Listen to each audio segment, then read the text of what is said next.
Maybe you can just hear it. That's the dying breaths of my Bialetti coffee maker pouring out the last of the coffee for what is going to be an oldie but a goodie. Very popular some years ago, seems to have fallen out of popularity, but the Bulletproof coffee.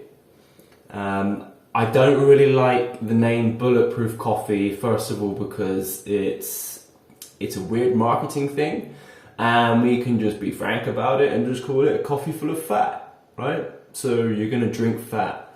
If you're not sure why you're drinking fat in a coffee, this is probably not for you, because it's kind of more appropriately part of a wider nutritional perspective, and I don't recommend just starting to drink coffees full of fat. But if this is something that you've been looking for and you found yourself to this, then here's what we're doing. We're doing the fat coffee. So first things first, this is the way that I do it. I'll show you kind of the traditional way and then the adjustments and things that I add to it, and maybe give some reasoning for it as well if it's necessary, or you can just do it. So first of all, the Bulletproof coffee, a little bit of history. Let's throw it back a little bit of history. If you look into it, you can see that it's still drunk today in certain places in the world as what's called a yak butter tea.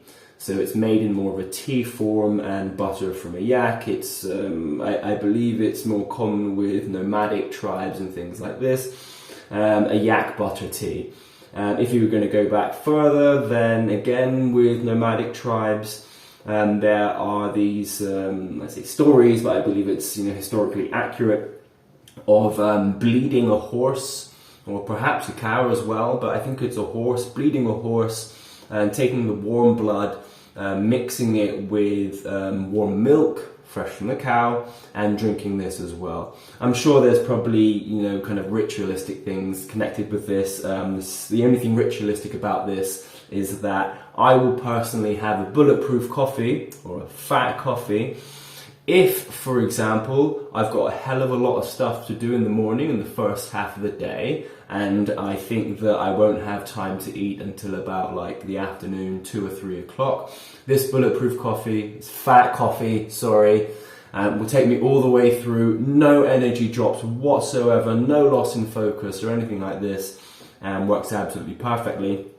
Another time I will personally use it is if I'm intermittent fasting. So whatever your perspectives are on fasting, like you're not allowed to eat something solid, or you're not allowed a calorie, my perspective is I just don't eat anything solid. I'm giving my digestive system a rest and letting it process anything that needs to be further processed there. So I'll have it if I am fasting, intermittent fasting. The things that you'll need, first of all, the two classic ingredients for fat coffee, got it right, is medium chain triglyceride oil, which is a derivative of coconut oil, and also ghee, which is a form of clarified butter.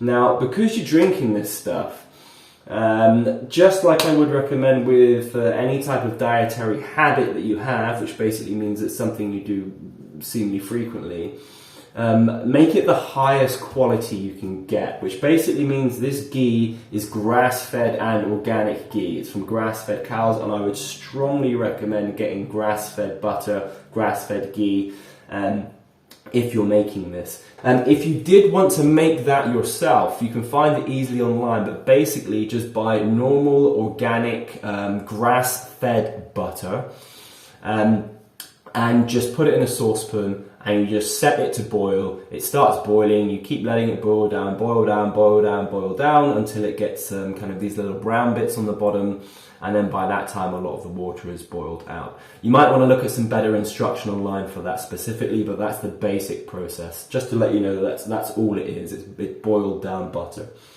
Now, medium chain triglycerides, these are more specific. So I've got a particular brand here. It's not the only brand that I use or have used, and I do always try to go for the organic one as well. Now, what it's done here is it's extracted specifically certain types of oils that you'll find in your coconut oil, which is caprylic and capric acid.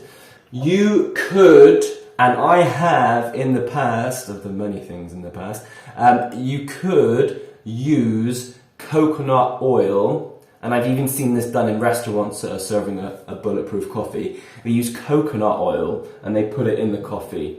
You can do this, but man, if you're going in for fat coffees, just get the stuff that you need. Your ghee and your MCT oil, right? So the other thing that you want to have, which are additions, I always use a turmeric super blend with most coffees that I drink, unless I'm just enjoying the coffee itself. Turmeric, just look it up if you don't know why you're consuming turmeric. I wouldn't just use normal turmeric, because turmeric, as far as I understand, in order for it to be assimilated, I think it's in the presence of black pepper. So one of my aunties, who is also into this, but like she won't buy a super blend, she just does her turmeric and then she'll put black pepper in it. So just look into that as well if you're not sure or interested. The other thing is cinnamon. Ceylon cinnamon. This is also for, it has nutritional value in terms of good stuff for you. Look into it, but the taste works perfectly. Also with what I finally put in there as well, which is going to be this bag of brown. It's not a bag of brown, Jesus Christ. It's cocoa powder, pure organic cocoa powder, and I'm putting that in there as well. That was a tip from a friend, and it makes it absolutely banging. Now, my personal choice for extra fat, you don't need to do this, and perhaps you shouldn't do it, but I do it because I need the calories. Full fat organic cream. Full fat organic cream is also going to go in there. And you know what? If I don't have this, sometimes I go without it, or sometimes if it's in the fridge, I'll even put creme fraiche in the fat coffee. Alright, nice. So what I've got here is conveniently my mocha pot, my Bialetti is completely full. I've got a full there. This is a 6-cup Bialetti. Italians, the cup is this, right? So it's a 6-cup Bialetti. For a normal other Western European that isn't Italian, it's probably going to be like, 2 large coffees, basically, that I've got there. I'm going to be blending this, and what I've done is I've kind of warmed up with some warm water from the tap my blending devices, because we're going to have a lot of pouring back and forth and I don't want my coffee to go cold. One other thing that you can do, because I'm going to put it in this cup here, which I've also warmed up, lessons from my father.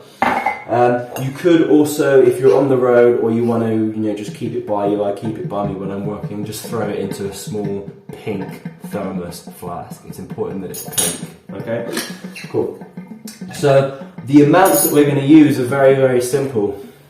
You're going to need 2 tools. One is a tablespoon, one is a teaspoon, alright? So with these 2, this is going to be my measure. Now, if I was going to go for like a massive fat coffee, for example, I was going to fast the whole day, I'll be going about 2 tablespoons of all of these things, because it's just going to push me through until about the early afternoon, and then I'll eat something. I'm just going to go 1. So it's going to be like this. I'm going to scoop out. And we need to be kind of practical here. Like, for example, if I scoop out like, oh yeah, that's like, 1, that's not a tablespoon, that's like almost 2. So I need to be quite specific with this and set a standard. So I'm going to kind of get it on there, scrape it against the edge, and yeah, we'll call that, there's going to be about a tablespoon of fat there. I'm actually going to do a little bit more because I'm getting hungry looking at it, and that's also a sign that I need more fat. So here it goes inside. There you are, good setup. And then the MCT oil, I'm actually going to go now a tablespoon and a half. All right. So here we go, tablespoon MCT oil. You go in there. Boom, a little drip on top. Boom. People always say that when they watch me making this. They said, you said you were going to put a tablespoon, but you were still pouring it before and after you removed the spoon. What can I say? So that's the good stuff in there. Now I'm going to go in. Now turmeric, if you give it too much of this, it's going to be a lot. But I'm going to go like, I would say if it's just a normal coffee, I would put 1/4 teaspoon. Now this is quite a lot. I've got like 1/2 teaspoon in there. But I want it, so I'm going to put it in there. I'm going to leave a tiny bit left. Turmeric, man, that's some heavy herb. The cinnamon is just going to be dusted, but it's probably about like 1/4 teaspoon in there. And then I'm normally going to do about the same amount of chocolate, organic raw chocolate, as I did with the turmeric, yeah? That's gone in there. And that, my friends, that is everything in there apart from the cream. So this should probably be about like again, I'm doing a little bit more. There we go. So okay, I went 1.5, alright? Now we have the star of the show. The coffee's gonna go in. Don't use like, I mean, I don't know why you would, but like instant coffee or something. I just had this horror in my mind. Someone then just throwing Nescafe in there and then pouring in hot water. Don't do that. Don't do it. Here we go.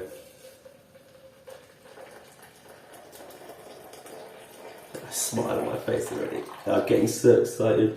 Yeah, I'm hungry. And the thing is, you know, when I eat this, I'm literally not going to be hungry at all, and yet I'm going to be full of calories, which is precisely what I need.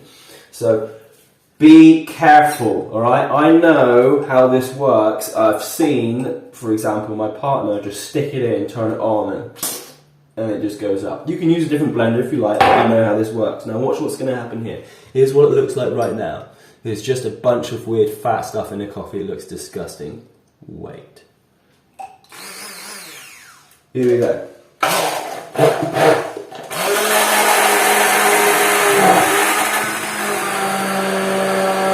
Now, I'm also looking to make it nice and frothy. So I'm kind of going up and down it, but I'm also kind of going around the top bit here. Just don't really see it, but I'm just kind of at the top here to get that foam.